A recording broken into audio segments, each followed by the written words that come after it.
Good morning, everyone. Welcome back to Ezekiel Class, and welcome to those of you that are watching at home. We pray the Lord is with you this morning. We pray He is in your lives and in your hearts, and that He will give you a day that is special today in Him. This morning we're in Ezekiel Class number 29, and we're going to be covering chapter 35 of Ezekiel and about the first half of chapter 36. We've talked over the last several weeks about the leadership of Israel. We talked about the shepherds that were shepherding Israel prior to this and how evil they were and how disappointed the Lord was with the leadership, the shepherds over Israel. That was 2 weeks ago. And then last week we talked about what He's going to do about that He's going to bring us the good shepherd during the millennial kingdom. We'll talk about the millennial kingdom today. But we've talked about how the Lord is going to be the good shepherd. He will come Himself and be the shepherd. And of course, that He will come in the person of Jesus, as we saw in Matthew 15 and in John chapter 10. Jesus will be the good shepherd who will come and will change everything for the people of Israel during the millennial kingdom. So today we've been talking about the shepherd the last 2 weeks. Today we're going to talk about the land of Israel.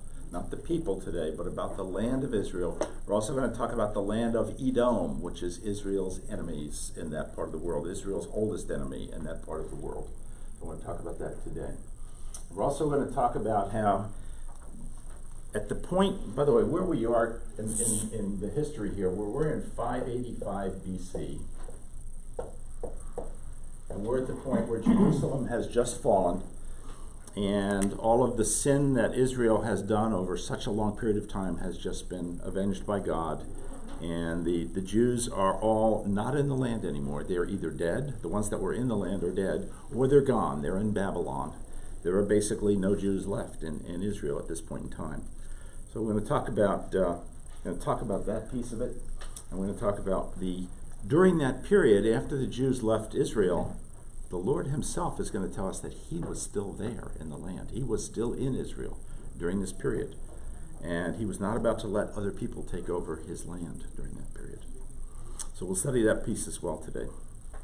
So we're going to talk, remember, up through chapter 33, what we were seeing was all the sins that Israel had committed, and then all the sins that the surrounding nations had committed, and how the Lord was going to take that and purify that and take care of getting all of that sin out of here. That all happened in chapter 33 with the fall of Jerusalem. And once we passed that point in chapter 33 with the actual fall of Jerusalem, which was in the previous year now, 586 BC, Ezekiel's writing this particular passage today the following year, 585 BC. But once the fall of Jerusalem occurred, then from that point on, the Lord now begins to talk about the future of Israel. And He jumps from 585 BC to a time that hasn't occurred even yet. And that's a time that we call the millennial kingdom. And just to refresh everybody's memory, including the folks at home, at some point soon, Jesus will come back. The book of Revelation uses the word soon to describe that. And at some point soon, Jesus will come back. And when He comes back, He will do a number of things, and He will establish a millennial kingdom. A kingdom, this is in Revelation chapter 20, by the way. He will establish a kingdom that will go for 1,000 years. Millennial means 1,000 years. So He will establish a kingdom that will go for 1,000 years. And during that kingdom, during that 1,000 years, He will personally be here on earth, reigning and ruling over us. And during that 1,000 years, all the promises God made to Israel in the Old Testament will all be fulfilled. Every one of them will be fulfilled.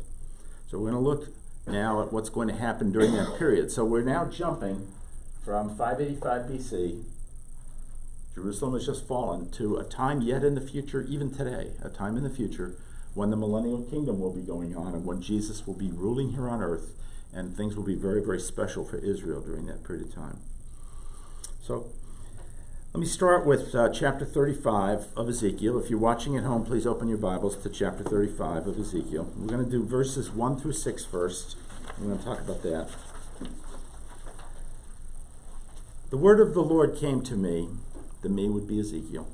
Son of man, set your face against Mount Seir.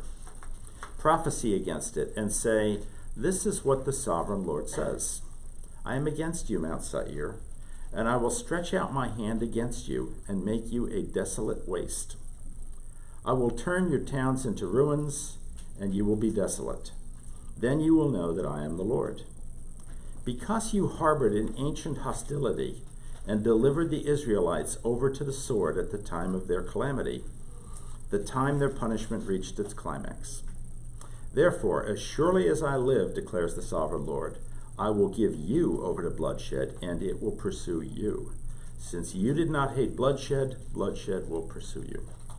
So what is this Mount Seir that we're talking about here? This particular piece, the Lord is talking about land. We're not talking about people today. We're not talking about leadership. We're talking about land.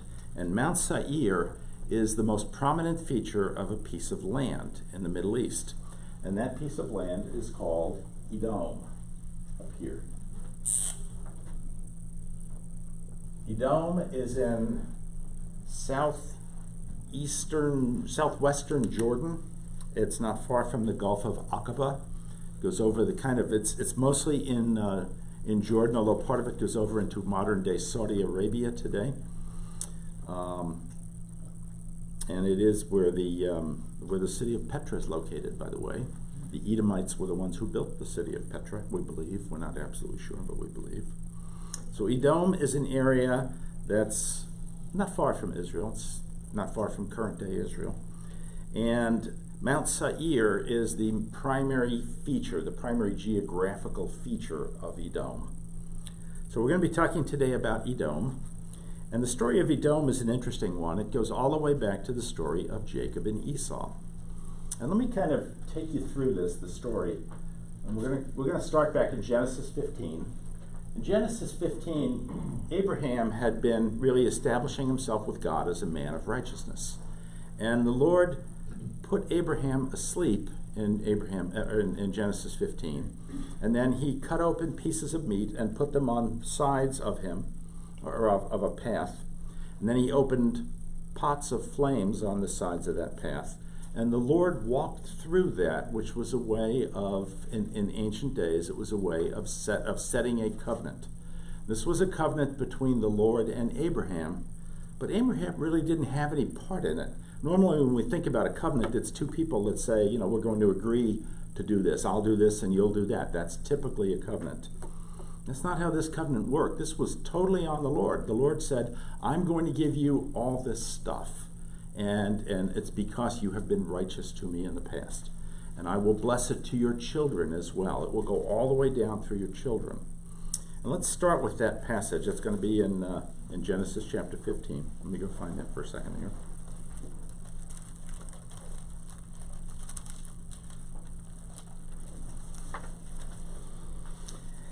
This is Genesis 15. We're going to start in verse 12.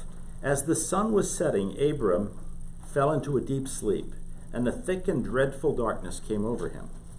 Then the Lord said to him, Know for certain that your descendants, that would be the Jews, will be strangers in a country not their own. That would be Egypt for 400 years. And they will be enslaved and mistreated 400 years. But I will punish the nation that serves them as slaves, that's Egypt, and afterward they will come out with great possessions. That will be the Exodus. You, however, will go to your fathers in peace and be buried at a good old age. So he's going to live to be old. In the 4th generation, your descendants will come back here. This will be in the time of Moses. For the sin of the Amorites has not yet reached to its full measure. When the sun had set and darkness had fallen, a smoking fire pot with a blazing torch appeared. So the Lord had this torch that just appeared and passed between the pieces of meat. Earlier, I didn't cover that piece, but earlier the meat had been set out in 2 lines, pieces of meat with half here and half there. So this torch, this flaming torch, comes through these pieces of meat, and that's the Lord's way of setting a covenant. Many covenants in the Old Testament were set that way, where you take pieces of meat, cut them in half, one side, one the other side, and then pass a torch through them. That was how many covenants were established between people back at that time. Well, the Lord is establishing a covenant here with Abraham. On that day, the Lord made a covenant with Abram, and said, to your descendants, that would be the Jews, I give this land, that would be Israel, from the river of Egypt to the great river, the Euphrates, the land of the Kenites, Kenizzites, Cadmonites, Hittites, Perizzites, Rephatites, Amorites, Canaanites, Girgashites, and Jebusites. Wow. All the ites. So the Lord gave Abraham that night a covenant because he had been faithful to the Lord. The Lord gave him a covenant, said, your people, the Jews, your descendants, will inherit a land that will be from the Nile to the Euphrates River. Now, interestingly enough, never since then have they actually had all that land. Even during the time of King Solomon, at their maximum extent of the Jewish kingdom, they never had all of that land. So he's talking obviously about a time that still hasn't happened even today. He's talking about the millennial kingdom. So in the millennial kingdom, they will finally get the full allotment of their land. But that is where this all started. So the Lord gave a commitment to Abraham back here. It's called the Abrahamic covenant, that his people were going to have this land. Now, when Abraham had a son, his son was Isaac, that commitment passed to Isaac because all the Jews, remember, are descended from Abraham. So now they're all, since that was his only son, now they're all descended from Isaac. Now, Isaac comes along and has two sons. He has Esau, who's the oldest, and he has Jacob. And the way things work in that culture is that the oldest son gets the inheritance. The oldest son is the one who gets the inheritance, just like King Charles gets the crown over in England because he's the oldest son, right? We still do some of that stuff even today. The oldest son gets the inheritance. So Esau was the one who got the birthright, and the birthright is the land of Israel. That's what God gave him back here in this what passage I just read you. The inheritance that God gave to Abraham was the land of Israel. So that has passed to Isaac, and as Isaac's getting old, he now gets ready to pass it to Esau. That's the plan. Esau's the inheritor, the person who should inherit that land. But Esau isn't worthy of that. Esau, it turns out, he's brawny guy, loves to hunt, is out there just doing this thing. He's not really focused on the things that God wants him to be focused on. Jacob is. So Jacob, we now have the scene that I'm going to read to you in a few minutes, where Jacob convinces Esau to give up his birthright, which is the land of Israel, to give up his birthright in order to get a bowl of stew. He cheated him, actually. We can argue that, okay? I mean, when the Lord's involved, I'm not sure I'd use the word cheated. It kind of looks that way, but I'm not sure I would use the word cheated if the Lord is behind it. But the Lord used that as a way to pass the birthright so that it went past Esau and went to Jacob, who was next in line. Jacob was the second son, so Jacob, and the only other son. So the Lord passed the birthright, which is the nation, which is the land of Israel, the land now of Israel, the land. He passed the birthright from Abraham to Isaac, not through Esau, but down to Jacob. Now, interestingly enough, later on, the Lord came along and changed Jacob's name, and even called his name Israel. So Jacob became known as Israel. So Israel, all the people who are descended from Israel are descended not only from Abraham and Isaac, but they're all descended through Jacob. They are not descended through Esau. Esau, at that point, went off into the desert and founded another country, a country called Edom. And that's the country we're going to talk about next. I'm sorry? The Edomites. Yes, the Edomites. His descendants are called the Edomites. And as I say, they went to a place in Jordan near Petra. If you know where Petra is, it's kind of in southwestern Jordan, and also part of Saudi Arabia, and to an area that had a great mountain, and that mountain was called Mount Seir, and that mountain is still there today. So that's what's being talked about here is the land of the Edomites. Now, let's take a look next at what actually happened in that passage in Genesis. Let me find that here for a minute. This is in Genesis chapter 25, and it's verse 29 through 34. Once, when Jacob was cooking some stew, Esau came in from the open country, famished. He said to Jacob, "Quick, let me have some of that red stew. I'm famished." This is why he is called Edom. By the way, just aside here, the word Edom in Hebrew means red. Edom is the Hebrew word for red. So we're not sure, did he have a ruddy face? Like Adam, it's called Adam. Well, yeah. Well, Adam means man in Hebrew. yes. It means and man. Edom comes from the same. Okay, but it has to do with red, doesn't it? It's my understanding is Edom means red, doesn't it? That's okay. Okay, that's what I think. Okay. And he's talking about the red stew here. So, anyway, Jacob replied, first, so Jacob's being asked to give him a bowl of stew, right? He's making this nice stew.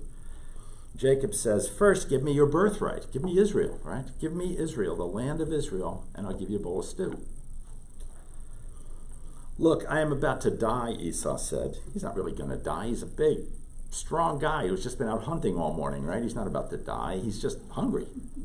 But look, I'm about to die, Esau said. What good is the birthright to me? Okay, why do I want Israel? Why do I care about Israel? But Jacob said, swear to me first.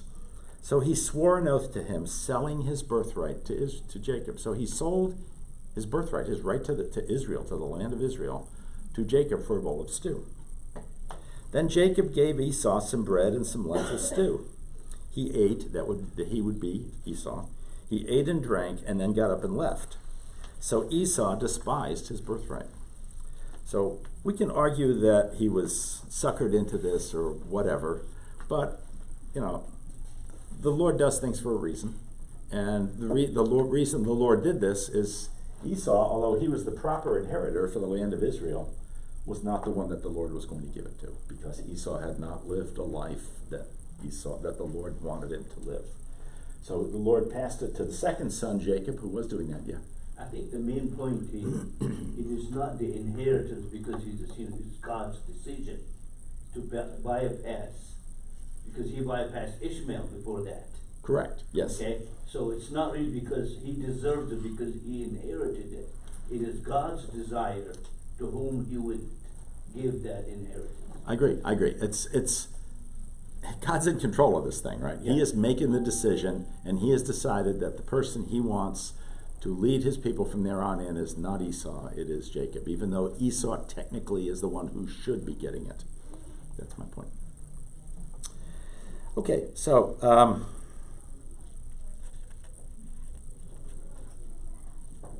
back in earlier we studied, back in chapter 25 of Ezekiel, about a couple of months ago, we studied Ezekiel chapter 25, verses 12 through 15. At that point, the Lord talked about Edom, the people of Edom, and how when the Babylonians came in and surrounded Jerusalem, the people of Edom didn't just sit there, they participated in that. They helped to kill the Jews during that period.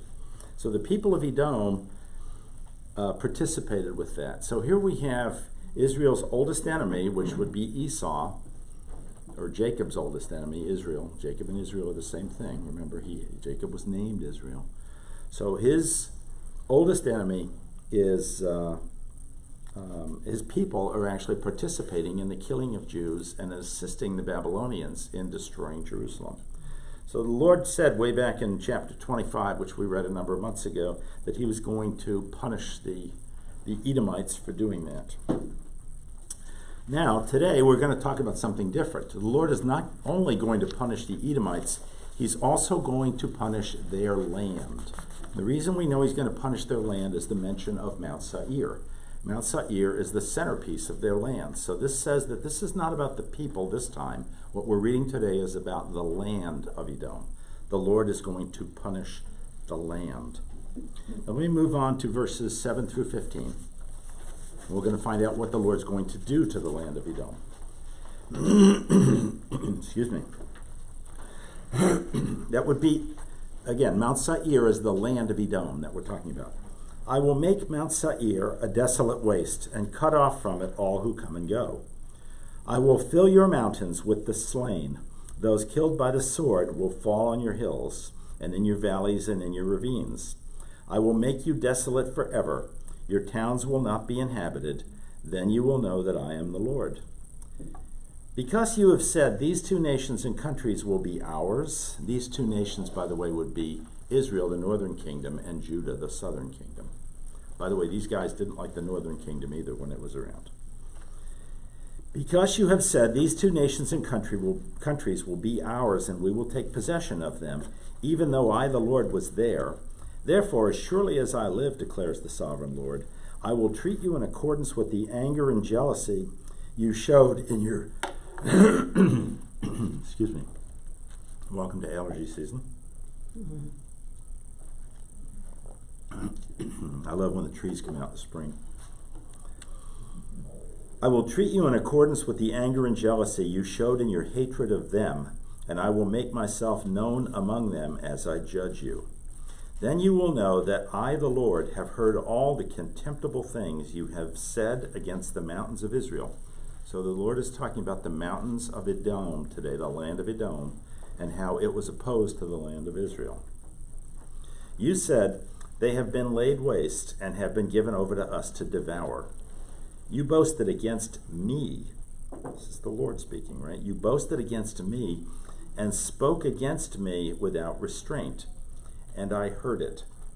This is what the sovereign Lord says. While the whole earth rejoices, I will make you desolate. Because you rejoiced when the inheritance of Israel became desolate, this is how I will treat you. You will be desolate, Mount Seir, you and all of Edom. Then they will know that I am the Lord. So there's a bunch of stuff in there. Basically, the Lord is saying the land of Edom is going to be punished because the Edomite people participated with the Babylonians in killing the Jews when the Babylonians were attacking Israel. That's what the Lord is saying in there. So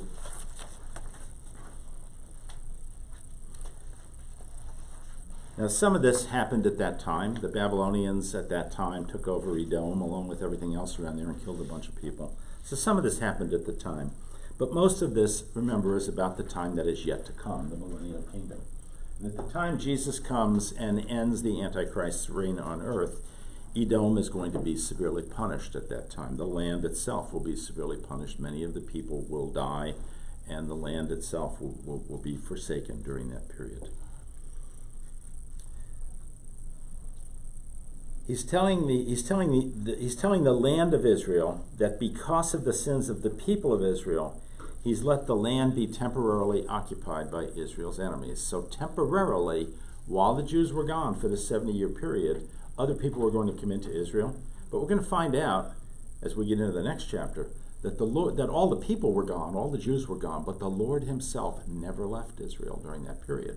And the Lord defended it, and eventually he tossed most of these people out of there. So the Lord swears that the nations around Israel who helped destroy her, like Edom, will also be severely punished for their sins against the land of Israel. And they will be scorned.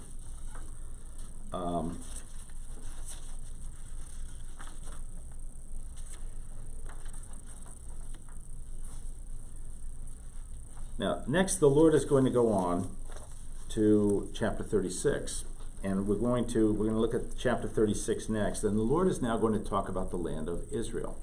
So remember, he's not talking about the people here, he's talking about the land of Israel. So let's read chapter 36, verses 1 through 7, and see what he has to say about that. If you're watching at home, please open your chapters to Ezekiel 36.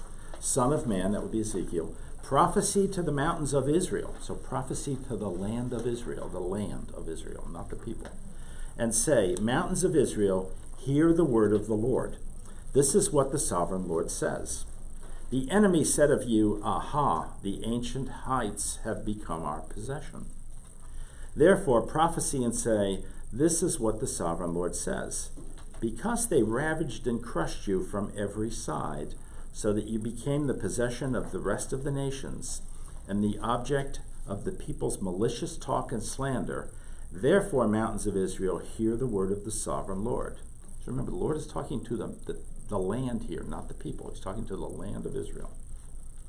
This is what the sovereign Lord says to the mountains and hills, to the ravines and valleys, to the desolate ruins and deserted towns that have been plundered and ridiculed by the rest of the nations around you. This is what the sovereign Lord says. In my burning zeal, I have spoken against the rest of the nations and against all of Edom, For with glee and with malice in their hearts they made my land their own possessions, so that they might plunder its pasture land. Therefore prophesy concerning the land of Israel, and say to the mountains and hills, to the ravines and valleys, this is what the sovereign Lord says. I speak in my jealous wrath, because you have suffered the scorn of the nations. Therefore, this is what the sovereign Lord says. I swear with uplifted hand that the nations around you will also suffer scorn. So the Lord is saying here that he is going to, the land of Israel, after all the Jews left, other people moved in, took it over. It was the promised land. It's a beautiful land, right? They moved in, took over. The Lord's not going to let them stay there. He is going to defend the land of Israel. He's going to protect it. And the reason, as we're going to see here, and as we're seeing as we go through this, is that the Lord himself never leaves Israel. He is still there.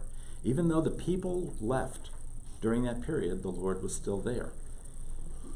So the Lord was there protecting Israel, in a sense, protecting the land of Israel. And he will make sure that at some point the Jews come back to Israel and regain the land of Israel, just as he promised to Abraham.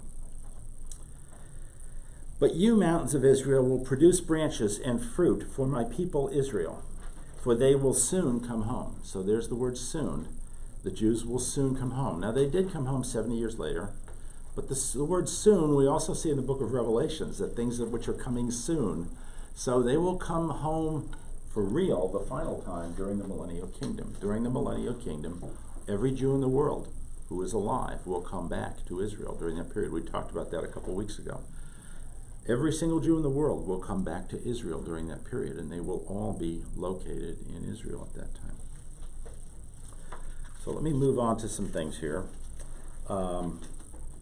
As I said, he addresses these remarks to the mountains of Israel, which is a feature of the land. Just like Mount Seir was a feature of the land of Edom, the mountains of Israel makes it clear the Lord is talking to the land, not the people here. He's telling the land, don't worry, I'm going to take care of you, land of Israel. You will be protected, even though other people are coming in. Stephen? No. Oh, okay. I saw you raise your hand and I wasn't sure. Scratching your head. Okay. Scratch your head and you might get called on in this class.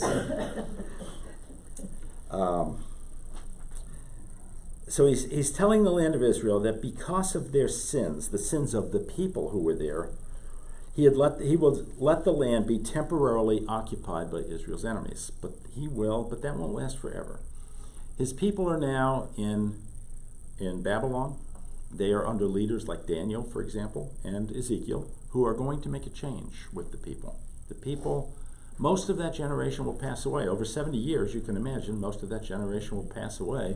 Just like the generation of the Jews who left Egypt passed away, and eventually only 2 men were left, right? Caleb and Joshua were the only 2 left to lead the Jews into the promised land. Well, something similar is going to happen here. The people who did all this sinning and created all these problems with the Lord will die in Babylon and will be replaced by people who will find the Lord and who will come back when they find the Lord. So the same thing's going to happen here as what happened after the Jews left Egypt. So the Lord swears that he's going to punish Edom and that he will bless Israel, that he will redeem the land of Israel. Now let me move on to verses 8 through 15. I already read verse 8, but I'll read it again. But you, mountains of Israel, will produce branches and fruit for my people Israel, for they will soon come home. Again, he's talking about the millennial kingdom. So now in verse 8, the Lord is transitioning us, boom, into the millennial kingdom. We are 1,000 years in the 1,000-year reign of Christ. We're all of a sudden just transitioned from the time back here when all this was happening and when Ezekiel was talking about it to a time that hasn't happened even yet. So we're now transitioning in verse 8 into the millennial kingdom. I am concerned for you, the I would be the Lord. I am concerned for you and will look on you with favor. You will be plowed and sown, so the land's going to get taken care of, right? And I will cause many people to live on you. Yes, all of Israel, every Jew will live there someday. The towns will be inhabited and the ruins rebuilt. I will increase the number of people and animals living on you, and they will be fruitful and become numerous. I will settle people on you as in the past, and will make you prosper more than before. Then you will know that I am the Lord. I will cause people, my people Israel, that would be the Jews, to live on you. They will possess you, and you will be their inheritance. You will never again deprive them of their children. Their children here means the Jews, the children of Israel, not literal children, but the Jewish people. This is what the sovereign Lord says. Because some say to you, you devour people and deprive your nation of its children. Therefore you will no longer devour people or make your nation childless, declares the sovereign Lord. No longer will I make you hear the taunts of the nations, and no longer will you suffer the scorn of the peoples or cause your nation to fall, declares the sovereign Lord. So the Lord is now moving into what's going to happen with the land of Israel in the millennial kingdom. And he's saying, don't worry, the Jews are all going to be back. Every single one of them will be here, be in Israel during the millennial kingdom. And they'll take care of the land. They will do everything that should be done. They will sow it and plow it and take care of it and make sure it's well watered and just make sure it's producing crops and all the good things that it's supposed to do. That will happen again. They will all be back. Bob, isn't it interesting that Israel is the best horticultural country in the world? Yeah. Is that part of the blessing? It is. God has. I've been in Israel a number of times. You have as well. And to drive through Israel, you see all these fruit groves and farms, and they have desalinated water. Israel pioneered a lot of desalination in the world of water. They are desalinating water that's coming in from the Mediterranean Sea and using it to make the desert bloom. It's incredible the amount of agriculture. Israel has massive exports of agricultural products to Europe. I mean, they grow so much stuff in the desert, in their own land, that they can export it to Europe. The Lord is truly blessing that land today as the Jews are returning, and he will bless it a whole lot more in the millennial kingdom. And it's interesting when you look over to Jordan, it's a bare land. Exactly. It's fascinating. As you look one side, when you're standing on the West Bank and you look down at the Jordan River, the river's below you, and you look up the other side into Jordan, it is all green with beautiful trees and fruits and gardens and crops and all of that growing, and you see the Jordan River, and on the other side is Jordan, and it's desert. It's still desert over there. So the Lord is showing here what he's talking about, showing today what he's talking about. Now, there are many Jews who think the Lord's talking about what we're seeing today here. That's not what he's talking about. What he's talking about is the millennial kingdom, the time that's yet to come. Because all the Jews aren't there yet. Remember, only 43% of the Jews in the world are in Israel today. And that's a lot more than it was 100 years ago when it was just a tiny percentage. But it's not 100%. And the Lord promises so many times in Scripture. We've looked at a bunch of those promises in recent weeks. Eventually, every single Jew will be there, will be in Israel. So at some point, this will be completely green. Will there be other people other than Jews? Sure. Yes. But, that country's not that large. I mean, inside of New Jersey. Yeah, the country's not that large. It has about 13 million people today, I think, in Israel, something like that. I'm trying to think what New Jersey has. New Jersey probably has about the same, about 13 million people. Size-wise as well, and not any bigger than. Yeah, but I think if the Lord provides the food, I mean, the Lord provides more food than Israel needs today. If the Lord provides the food and the water and everything else, there's no reason that population can't be bigger. I mean, Israel's perfectly willing to welcome any Jew in the world that wants to come there today. I mean, if you're a Jew and you want to go move to Israel, hop on a plane and you're there, and you'll be a citizen almost immediately of Israel. Assuming you can prove that you're a Jew, you'll be a citizen of Israel almost immediately. Did I answer your question first? Yeah. Okay. I've been there, and I know there's other people there today. Yes. In fact, probably more than half the population is non-Jewish. Yep. But you bring the Jews from all over the world, and obviously you're gonna fill it up pretty well. Right, and the Lord has been doing that in recent years. As the Soviet Union fell, all these Jews from the Soviet Union came, like a lot of Jews from the Soviet Union came. There are parts of Israel that speak Russian today because all these Russian Jews all moved to Israel. And as various countries around the Middle East have forced the Jews out, Ethiopia, Yemen, a bunch of places in the Middle East, Syria, as they forced the Jews out, those Jews have come to Israel. Israel has welcomed those Jews. And I think we're going to join them in Europe and America, the way we're going. Yeah, you've seen me. Believing Yeah, you've seen me put these numbers up on the board today. Today, 43% of all the Jews in the world live in Israel. 6 million in the U.S. Today, 42% of all the Jews in the world live in the USA. We are the main place in the world where there are still a lot of Jews. The other 15% that's left live in the other 190 countries of the world, right? So there's almost no Jews anywhere in the world other than the United States, which is why Israel can't get much support in the United Nations, right? I mean, the 190 are all members of the United Nations. Jews are a teeny, tiny minority in all of these other countries, which is why they get almost no support in the United Nations. The main supporter of the United Nations in the United Nations has always been the United States until very recently. We've always been the one that vetoed all the anti-Israel resolutions. Today we let them go through, but we used to veto all those resolutions. So today Israel has grown from, in 1896, when Theodore Herzl started this whole process, it was 0%, right?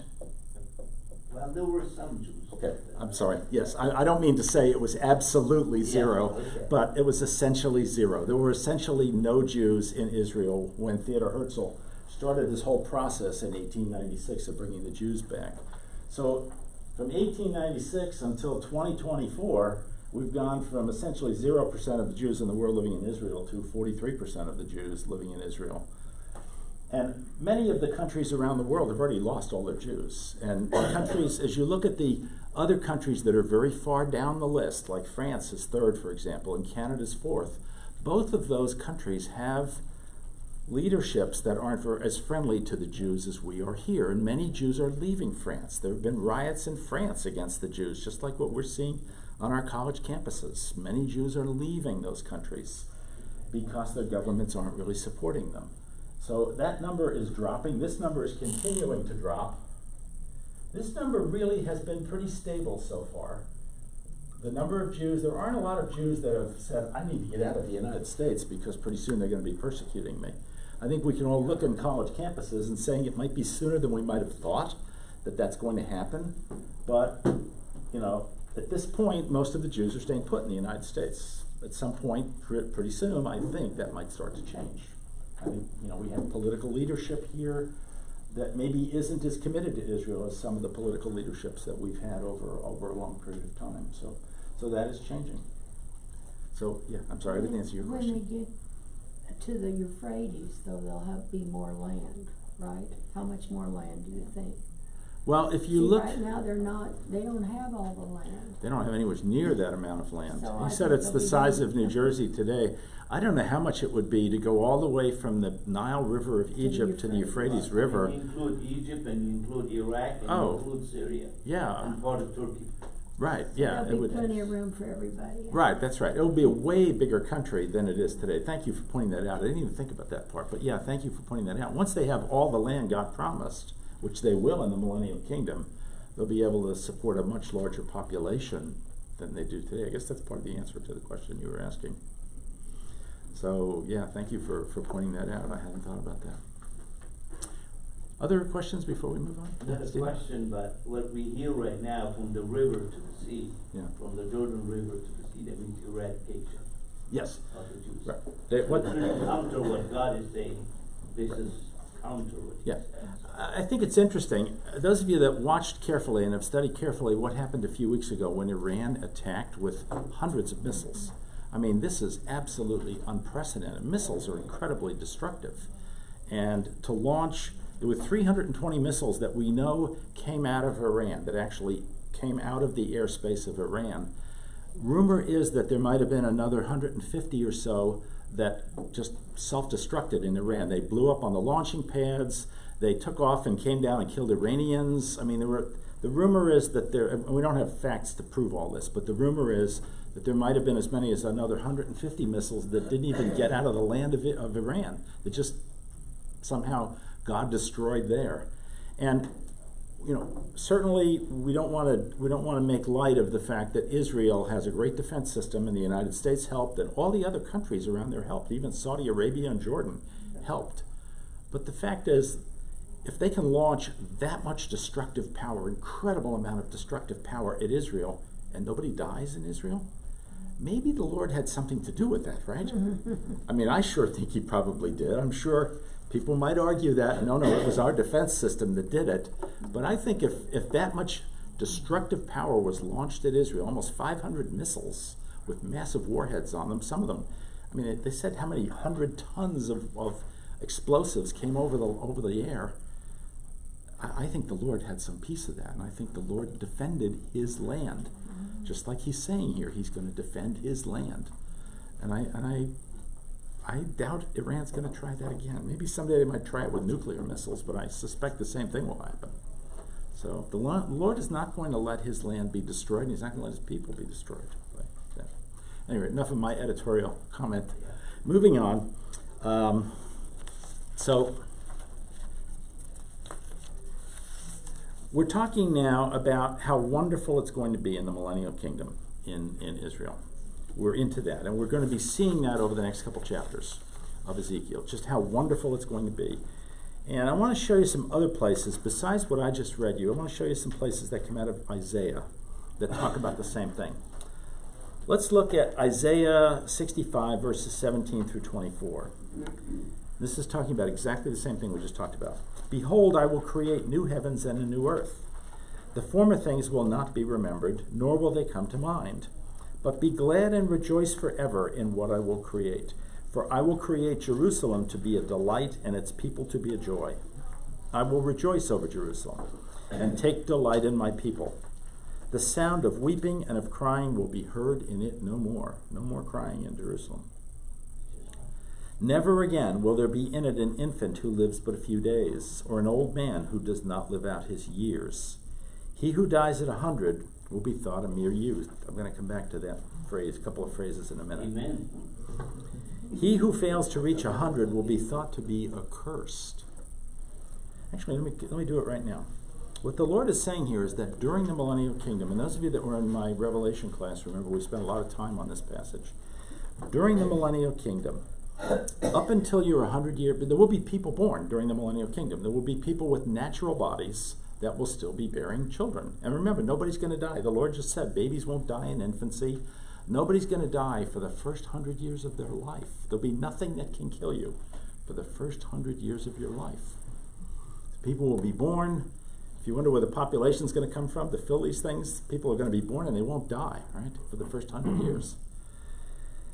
So, never again will there be an infant who lives but a few days, or an old man who does not live out his years. Then he goes on to say, he who dies at 100 will be thought a mere youth.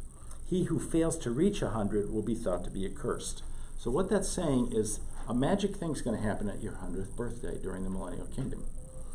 If you're born during that millennial kingdom, you have 100 years to accept Christ. Remember, you still have to do that. Even though you're born in a sinless world, you still have to accept Christ yourself, just like we do today. You still have to accept him. And you only have 100 years to get that done. The Lord is putting a time limit on that. Up until that point, you will not die. You will live 100 years. The Lord's guaranteeing it. But sometime during that 100 years, you need to make the decision for Christ, just like we all have to make that decision today. So sometime during that 100 years, you have to make that decision for Christ. If you get to your 100th birthday and you haven't made that decision, you will be accursed. Accursed means you will be gone. You will be in hell forever. So basically, people at that time during the millennial kingdom will make a choice. During their first 100 years, they either accept Christ and then they get to live to be old men, right? An old man is defined as being over 100 here. So once you accept Christ, then you get to live to be an old man, and you lived out the rest of the 1,000 years, however many years are left. You get to live it all out with your natural body. But the people who don't make the decision for Christ are accursed, and they are gone on their 100th birthday. That's what Ezekiel just said here. And we covered this in our class on when we were talking about Revelation, of what's going to be happening during the millennial kingdom. So there'll be no sin, specifically, or when I say there'll be no sin, Satan himself will be gone during that period. So there will be no Satan, there will be no temptation, no demons, none of that stuff will be going on. But that doesn't remove from us the necessity of accepting Christ during that period. We need to do that for ourselves. And when I say we, I mean the people that are born during the millennial kingdom will still need to accept Christ for themselves. If they don't get to go any further. They'll die at 100 and they will not get to go any further with the Lord. So that's the key thing, the key deal the Lord's making with them during that period. Questions on that? It actually says who fails to reach 100, so they don't reach 100. Right, you won't reach your 100th birthday. At the age of 20, I mean. No, it says, he who dies at 100 will be thought to be a mere youth. So up to 100, you're still a mere youth. But then the next phrase is different. Huh? The next phrase is very different.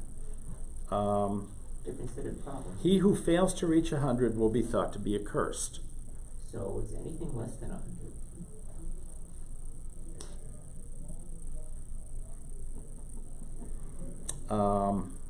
I think that's I think the definition of an old man is 100. I think that's what he's implying there. In other words, you're either a mere youth, which is under 100, or you're an old man, which is over 100. I think he's implying that 100 is the dividing line between being a mere youth and being an old man. Old man will not die for the rest of the millennial kingdom. Well, there is no death, so everybody's going to live to be 100. That's what I'm saying, yes. I believe this is saying, I believe that this is saying that infants will not die. In other words, children will not die until they get 100 years to be able to make the decision for Christ. If they don't make the decision for Christ, then they will die physically and they will die spiritually at that point. That's what I'm saying. That's how I read this, and that's how I think most experts will read this. I'm not sure that everybody will be saved, though, because at the end of the millennium, there's armies that come against Jesus. Those would be people that have been born within the last 100 years of the millennial kingdom. Think about it, okay? Anybody who hasn't been saved is dead at 100. So the only people that will be left for the war of Gog and Magog that will happen at the end will be people who are less than 100. I'm going to talk about the war of Gog and Magog when we get to Ezekiel 38. Well, I know. Well, yeah, I'm not talking about that, right? I'm talking about when they come against Jesus at the end of the millennium. Yeah. Yeah, that's what I'm talking about, yeah. And there'll be people that, and you're saying they'd all be less than 100. Correct. All the people that come against Jesus at the end of the millennial kingdom will have to be under 100. There's no way they can.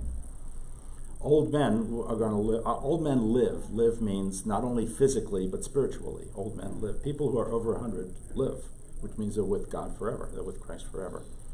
So yeah, they all have to be under 100. But if we're living in a world where people don't die until they're 100, this population's going to take off during the millennial kingdom. I mean, I don't know how we could ever do a population study because we don't know how many people won't accept Christ. But the population will go crazy during that period if there's no death, right? There's going to be a lot of people in the world. The world will be very unpopulated when Jesus comes back and the Antichrist is defeated, but the population of the world will increase dramatically during this 1,000-year period. Other questions? Let me just finish up with one last thing, which also comes from Isaiah, which talks about the same thing. And this is from Isaiah 11, 6 through 9. And, I didn't finish reading that last one. Let me finish reading the last one. I'm sorry, I got stopped. They will build houses and dwell in them. They will plant vineyards and eat their fruit. No longer will they build houses and others live in them, or plants that others eat. For as the days of a tree, so will be the days of my people. My chosen ones will long enjoy the work of their hands. They will not toil in vain, nor bear children doomed to misfortune. They will be a people blessed by the Lord, they and their descendants with them. He's talking about Israel here. Before they call, I will answer. That's an interesting one. They'll be in some sort of telepathic communication with Jesus during this period. They won't even have to say, Jesus, please do so and so. They'll think it, and he'll know. Before they call, I will answer. While they are still speaking, I will hear. And then this famous part, the wolf and the lamb will feed together, and the lion will eat straw with the ox. So, Yeah, let me also read another one from Isaiah that's very similar. This is Isaiah 11, 6 through 9. The wolf will dwell with the lamb, the leopard will lie down with the goat, the calf and the lion and the yearling together, and a little child will lead them. The cow will feed with the bear, their young will lie down together, and the lion will eat straw like the ox. The infant will play near the hole of the cobra, and the young child will put his hand in the viper's nest. They will neither harm nor destroy on all my holy mountain, that would be Israel. For the earth will be full of the knowledge of the Lord as the waters cover the sea. So basically, the millennial kingdom is going to be an awesome time, an awesome place to be, and it's going to be especially good for the Jews. The Jews will realize all the blessings that God has ever promised them will all come true during the millennial kingdom. Does it mean we're gonna be vegetarian then, because there was no eating meat? You know, that's interesting. I have actually, Question is being asked. that question went through my mind this week as I was preparing this class. Okay, so if the animals aren't going to be afraid of us anymore, that means we're not going to eat them. Maybe that's kind of what I'm thinking. And if we're not going to eat them, then what are we going to eat during that period? A nice juicy red steak is probably not going to be on the menu. Maybe Yeah. I don't know. I have no idea. The Lord will figure it out. Well, some people take it that before sin, Adam, we were vegetarian, and then when sin happened, we started to eat meat. Yeah. So, other questions? Okay, well, next week we are going to continue talking about the land of Israel, and then we're going to be getting into one of the most famous passages in the Bible, and that is the dry bones passage. So we're going to begin to get into that next week as well. By the way, every Jew knows the dry bones passage. That is part of their national discussion. Revival. Yep. So, thank you, everybody. Thank you, folks at home, for joining us. We hope you have a blessed week with the Lord, and we will see you all next week. I need to shut this off back here.